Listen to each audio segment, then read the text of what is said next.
इस डेफिनेशन के बारे में ना थोड़ी सी और वजाहत करूं, क्योंकि आई थिंक ये सबसे इंपॉर्टेंट पॉइंट है हमारा इस सारी डिस्कशन के अंदर कि ट्रांसजेंडर किसे कहते हैं और इंटरसेक्स किसे कहते हैं। अब फॉर एग्जांपल जो एक्ट हमारे ज़ेरे बहस है, ट्रांसजेंडर एक्ट जो है 2018 का, उसके सेक्शन 3 पार्ट एन के अंदर ना उन्होंने ट्रांसजेंडर को डिफ़ाइन किया हुआ है और बताया हुआ है कि इसके अंदर इंटरसेक्स भी शामिल है। ठीक है, सो उन्होंने ट्रांसजेंडर को as an umbrella term use किया, उसके अंदर इंटरसेक्स भी शामिल कर दिया है, और वो भी बंदा शामिल कर दिया जो अपने आप को आइडेंटिफाई करता है किसी भी जेंडर के अंदर, किसी भी पैरामीटर के ऊपर, ज़रूरी नहीं है सेक्स की बेसिस के ऊपर हो। तो मैं यहाँ पे चाहूँगा कि जो United Nations office of the high commissioner on human rights है, उनकी वेबसाइट के अंदर इन दोनों चीज़ों को सेपरेट किया गया। यानी ट्रांसजेंडर को वो सेपरेटली बात करते हैं उसकी, और इंटरसेक्स की वो सेपरेटली बात करते हैं। तो फॉर एग्जांपल वो इंटरसेक्स के बारे में क्या कहते हैं, और मैं उनकी वेबसाइट से कोट करता हूँ, इंशाल्लाह हम इसका वो स्क्रीनशॉट भी ले आएंगे वीडियो के ऊपर। Intersex people are born with sex characteristics including genitals, gonads and chromosome patterns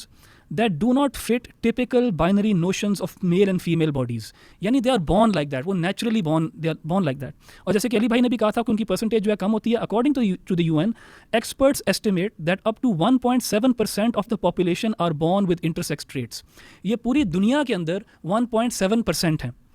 ये है इंटरसेक्स, इसको समझना बहुत ज़रूरी है। और यहीं पे आगे वेबसाइट में वो बताते हैं कि जैसे सेनेटर साहब ने भी शेयर किया कि इनके साथ ज़्यादती होती है सोसाइटीज़ के अंदर ऑल ओवर द वर्ल्ड, और उसके अंदर for example human rights abuses against intersex people include but are not limited to infanticide, कि उनको बचपन में ही मार दिया जाता है, फोर्स्ड और कोअर्सिव मेडिकल इंटरवेंशंस, उनको फोर्स किया जाता है किसी ना किसी कैस्ट्रेशन या इस तरह की चीज़ों की तरफ, discrimination in education, sport, employment and other services, lack of access to justice and remedies. ये उन्होंने लिस्ट किए हैं ह्यूमन राइट्स अब्यूसेस जो इंटरसेक्स लोगों के लिए होती हैं।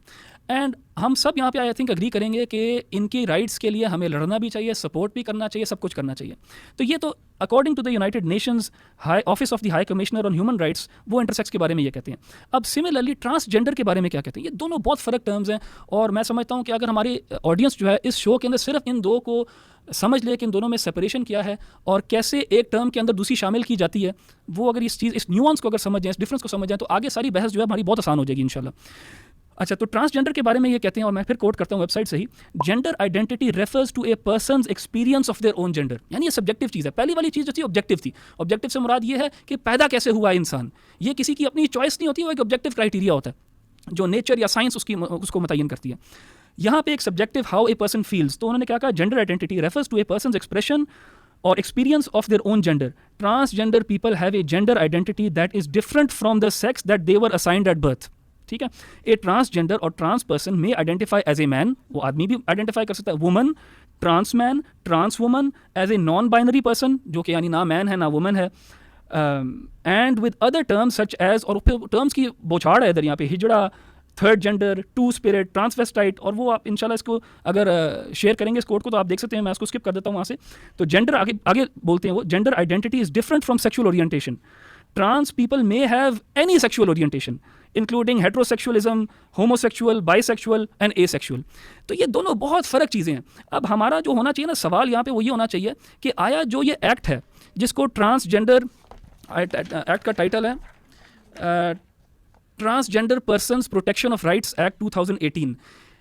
ऐसा लगता है कि अवाम को ये बताया जा रहा है कि ये हम सिर्फ इंटरसेक्स की बात कर रहे हैं और उनके राइट्स लड़ने के लिए जो है ना हमने ये एक्ट लेके आए हैं, जो कि मेजॉरिटी इंशाल्लाह हमारी पॉपुलेशन जो है इसको सपोर्ट करेगी। लेकिन जब आप सेक्शन 3 सब सेक्शन एन पे जाती हैं तो आप देखते हैं कि ट्रांसजेंडर के अंदर उन्होंने इंटरसेक्स को शामिल किया हुआ है, साथ उनको भी किया हुआ है शामिल जो ट्रांसजेंडर है। यानी ये ऐसा लगता है कि ये जानबूझ के ऐसे किया गया है कि दो टर्म्स को जो है ना मिक्स किया गया ताकि शायद अवाम को पता ना लगे, क्योंकि मेरा ख्याल है कि हमारी अवाम जो है ना वो इंटरसेक्स के राइट्स के लिए तो हर कोई खड़ा होगा इंशाल्लाह, लेकिन यहाँ पे जिस तरह इन्होंने ट्रांसजेंडर को डिफाइन किया ये बहुत प्रॉब्लमेटिक, और इंशाल्लाह इसी के ऊपर आगे बात करते हैं।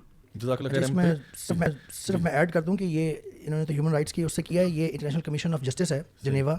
उन्होंने भी पाकिस्तान के बेसिकली इस एक्ट की बड़ी तारीफ की है, लेकिन इवन इस पॉइंट को तो उन्होंने भी आइडेंटिफाई किया है कि under section 2 sub section N जो इस एक्ट में तीनों को एक डेफिनेशन में मर्ज कर दिया ना ट्रांसजेंडर की, वो गलत है। उन्होंने भी बाकायदा इसका पूरा एक्सप्लेन किया और रिकमेंडेशन दी है कि आप इंटरसेक्स को अलग करें और ट्रांसजेंडर को अलग करें। ये भी मैं ऐड कर दूं, इंटरनेशनल कमीशन फॉर जस्टिस बड़ा इंपॉर्टेंट पहलू इन्होंने रेज किया यहाँ पे कि बेसिकली दो आइडेंटिफाई कर दूं जिससे ना जो सुनने वाले हैं उनको शायद क्लियर हो जाएगी कि हमारा प्रॉब्लम एक्चुअल किधर है। एक तो हमने ये बता दिया कि डेफिनेशन में उनको मिक्स कर दिया, लेकिन आप उनकी डेफिनेशन भी जरा एक दफ़ा सुन लें कि ट्रांसजेंडर मैन ये हमारे एक्ट की बात कर रहा हूँ मैं, transgender man, transgender women, khwaja sira और any person whose gender identity and और gender expression differs from the social norms and cultural expectations based on the sex that they were assigned at the time of their birth. इसमें जो उन्होंने 2 चीज़ें use की हैं ना, वो problematic है और वो आवाम को एक दफ़ा समझाने की ज़रूरत है कि ताकि वो समझ सकें इसमें प्रॉब्लम क्या है। इन्होंने कहा है हुज जेंडर आइडेंटिटी एंड और gender expression is different from what was assigned at. अब उन्होंने सेक्शन 2 डेफिनेशंस में ही सब सेक्शन ई और एफ में इन दोनों को डिफाइन किया है। जेंडर आइडेंटिटी जो कि कॉज ऑफ द प्रॉब्लम है, उन्होंने जेंडर आइडेंटिटी को यूं डिफाइन किया है, gender identity means a person's innermost and individual sense of self as male, female, a blend of both or neither that can correspond or not to the sex assigned at birth. This definition of gender identity, इसको जब वो अंदर ला के transgender को any person who can with self perceived identity के साथ define करते हैं, यहाँ से हमारा प्रॉब्लम स्टार्ट होता है। Gender identity is based on your feeling, based on your feeling. देखिए हमारा जो पार्लियामेंट है या जो हमारी पार्लियामेंटेरियंस है, लेजिस्लेशन होती है, जिस तरह राज साहब आपने बात की कि एक हकीकी मसला होता है, उस मसले के हल की आड़ में सही ऐसी चीज़ें करते हैं कि जो ख़ुद हमारी अक़दार और रवायात की जड़ें उखाड़ देती हैं।